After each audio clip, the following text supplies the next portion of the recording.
Bonjour Sabine. Bonjour Fred. Mais dis-moi, comment tu fais pour avoir une poubelle aussi légère? Eh bien Fred, pour moi, le meilleur des déchets est celui que l'on ne produit pas. Donc avant même de trier, il faut d'abord essayer de produire moins de déchets. Bon, c'est bien beau tout ça, mais comment tu fais réellement? Mais il y a beaucoup de gestes simples pour réduire le poids de ta poubelle.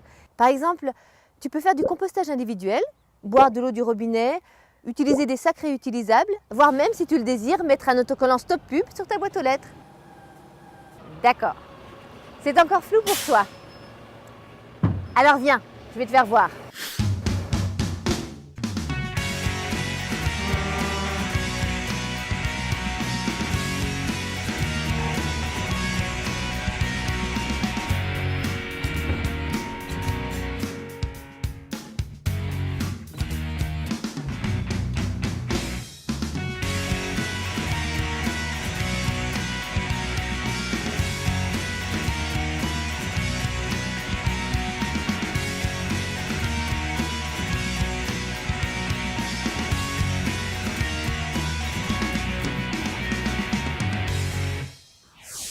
Ici, on est sur le territoire du SMETOM. Savez-vous ce que c'est que le SMETOM?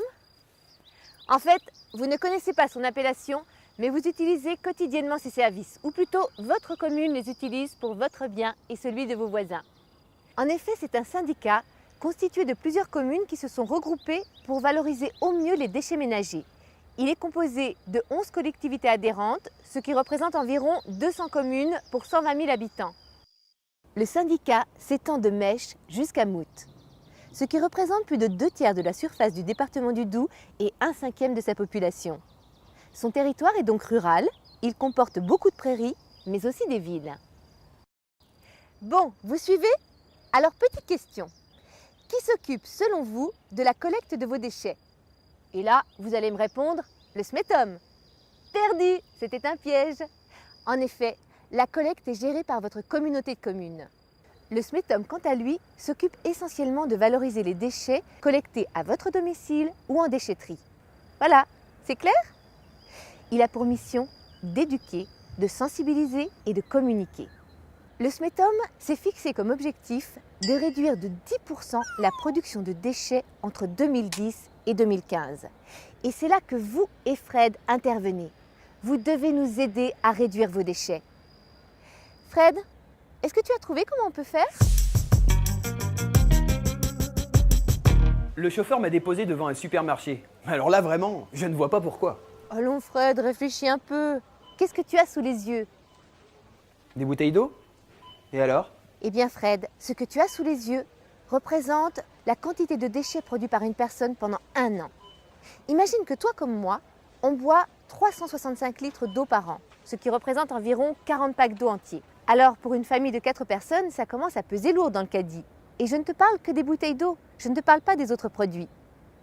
Je ne saurais te conseiller de boire l'eau du robinet. C'est simple, ça permet de réduire la quantité de déchets plastiques, mais également d'alléger le budget de ton ménage, jusqu'à alléger ton caddie aussi. Mais non Fred, enfin c'est pas possible. Toi aussi tu dois boire l'eau du robinet.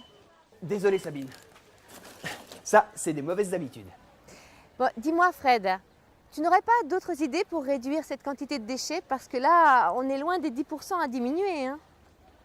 On pourrait éviter d'acheter des produits avec des emballages trop conséquents, non? Oui Fred, ça s'appelle le suremballage. Tu vois, pour ce produit, il y a un emballage et un autre emballage. Fred, sur certains produits, l'emballage représente jusqu'à 50% de son poids total. Alors si on arrête d'acheter ces produits, les industriels comprendront et réduiront d'eux-mêmes ces méthodes. Mais dis-moi Fred, tu n'aurais pas d'autres idées? Parce que là, on est loin de notre objectif. Écoute Sabine, je vais voir.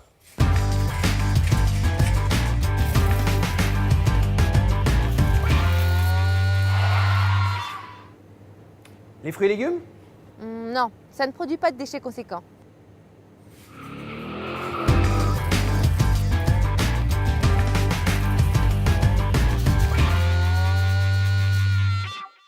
Ah, les couches? Oui Fred, c'est bien.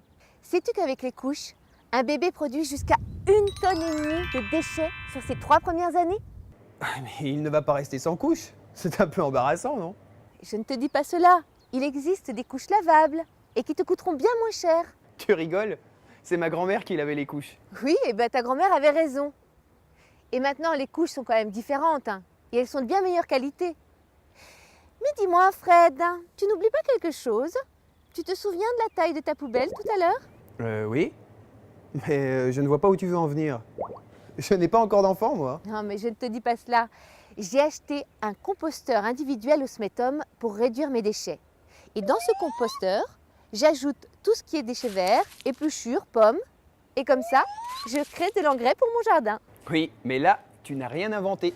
Ta grand-mère le faisait déjà. Oui, bon, d'accord, tout le monde peut se tromper. Et on s'est trompé peut-être pendant ces 30 dernières années, et alors? Et puis, laissons ma grand-mère de côté et parlons du présent. Petite devinette, peux-tu me dire où je me trouve en ce moment? Non. Mais tu as peut-être un indice? Bon, un indice. Alors, depuis plus de 30 ans, je lutte à ma manière contre le gaspillage. Alors là, je ne vois pas du tout. Tu n'as pas autre chose? Bon, on va pas tourner autour du pot, Fred, c'est Emmaüs. Emmaüs? Pourquoi eux? Eh bien oui, Fred, en récupérant les vieux objets et en les redistribuant, on leur donne une seconde vie. C'est une manière intéressante de réduire la quantité de déchets. Ça s'appelle la réutilisation. Il y a d'autres moyens de réemploi-réutilisation, comme la brocante, la ressourcerie. Ah oui, ça, je sais ce que c'est. Alors vas-y Fred, explique-nous. Complémentaire à Emmaüs, la ressourcerie récupère vos objets cassés ou vieux pour leur redonner une deuxième vie en les réparant ou les modifiant.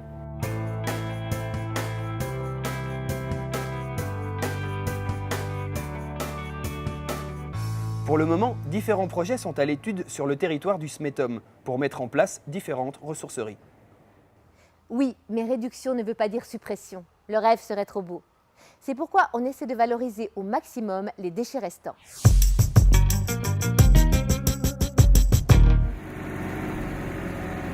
Pour les déchets verts, par exemple, on peut les valoriser de manière très simple. Le Smetom utilise deux filières différentes et complémentaires, le co-compostage et le compostage sur plateforme.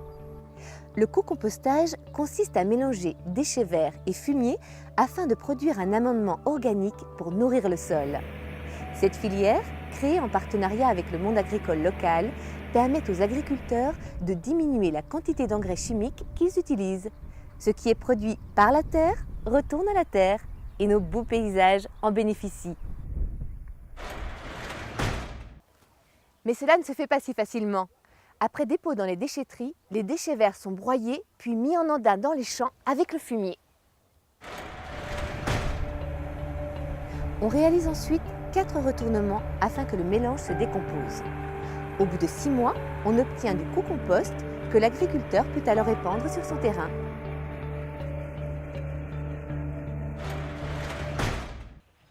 L'autre méthode consiste à composter des déchets verts sur une plateforme. Dans ce cas, on n'ajoute pas de fumier. Les déchets verts sont broyés, puis mis en tas et aérés pendant 1 mois grâce à des tuyaux de ventilation. Pour faire un produit de qualité, on le laisse ensuite mûrir pendant 4 mois.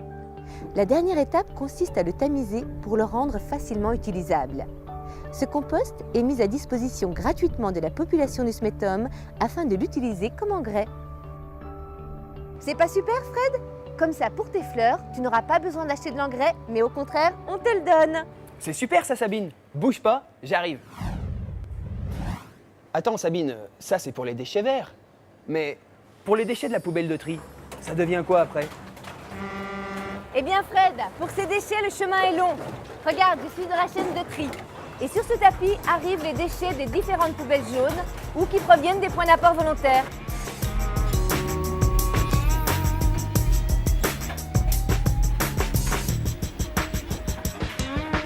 On retrie ces déchets.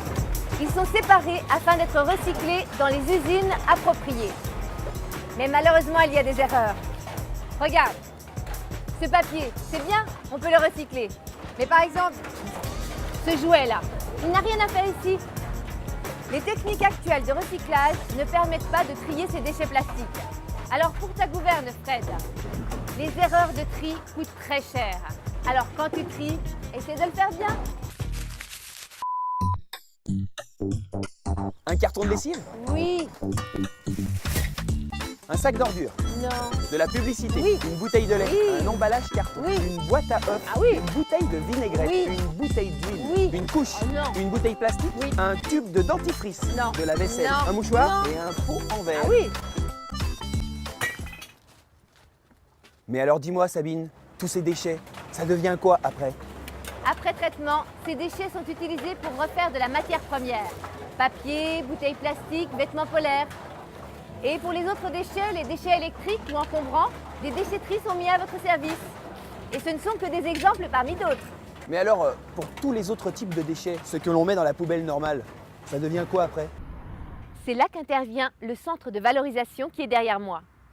En effet, par combustion, les déchets sont transformés en énergie qui permet de chauffer les bâtiments. Fred, je crois que tu connais ça. Oui Sabine. D'ailleurs, je me trouve au poste de commande du grappin. C'est une énorme pince qui récupère les déchets pour alimenter le four. Tiens, prenons l'exemple du centre de valorisation des déchets de Pontarlier. Les déchets arrivent en camion à l'usine. Ils sont incinérés. La chaleur issue de la combustion des déchets permet d'alimenter un réseau de chauffage pour 4000 foyers. Sur Pontarlier, des bâtiments administratifs, des entreprises, des copropriétés sont chauffés ainsi. D'un point de vue plus technique, les 2/3 de l'installation sont consacrés à traiter les fumées. Elles sont filtrées pour éviter tout rejet dangereux. Quant aux résidus qui n'ont pas brûlé dans l'usine, ils sont récupérés à la sortie du four. On les appelle les mâches-fer. N'est-ce pas Sabine? Effectivement, Fred, je suis ici sur la plateforme de traitement des mâches-fer.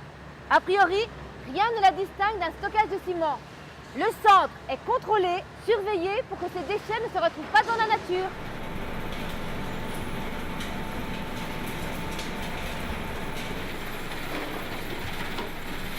Pour obtenir ce mâche-fer, on retire tout le fer et l'aluminium jusqu'à la taille d'un trombone.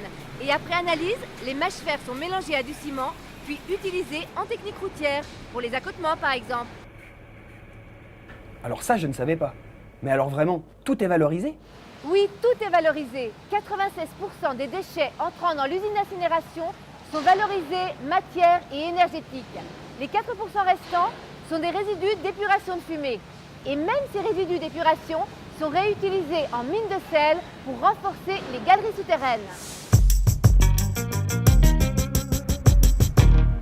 Si je résume, les différentes filières de valorisation sont réparties ainsi. Tout d'abord, la valorisation organique des déchets verts pour 12%. Puis, la valorisation de la matière ou recyclage pour 33%. Et enfin, la valorisation énergétique pour 40%. Il reste donc 15%. Pour le moment, ces déchets sont enfouis, mais à l'horizon 2015, ce chiffre tendra vers zéro. Tiens d'ailleurs Sabine, qu'est-ce que c'est un centre d'enfouissement? Ah, désolé Fred, mais le nom a changé. Maintenant, cela s'appelle Installation de stockage des déchets, ISD. Ici, sont stockés les déchets qui ne peuvent pas être valorisés. Ce site est constitué d'un sol imperméable sur lequel on ajoute une géomembrane afin d'assurer une étanchéité parfaite. Il existe différents types d'ISD selon la caractéristique des déchets. Ce qui est sûr, c'est que tout est strictement contrôlé, analysé, confiné, afin d'éviter tout problème environnemental. Alors Fred, est-ce que tu as tout compris? Oui Sabine, il me semble avoir tout compris. Effectivement, l'effort de tri permet la valorisation des déchets. Mais je peux aussi agir dès l'acte d'achat pour réduire les déchets que je mets dans ma poubelle. Depuis l'achat dans le supermarché jusqu'à sa réutilisation, le consommateur doit devenir acteur de sa consommation et ainsi de la sauvegarde de notre planète, en pensant un maximum à ne pas créer de déchets. C'est ça Fred. J'ajouterais que de plus en plus de collectivités mettent en place la redevance incitative à la réduction des déchets pour que les usagers payent le service en fonction de la quantité de déchets produits réellement. Ainsi, l'usager qui produit peu sera récompensé. Tu as raison Sabine. Il faut vraiment que je m'y mette.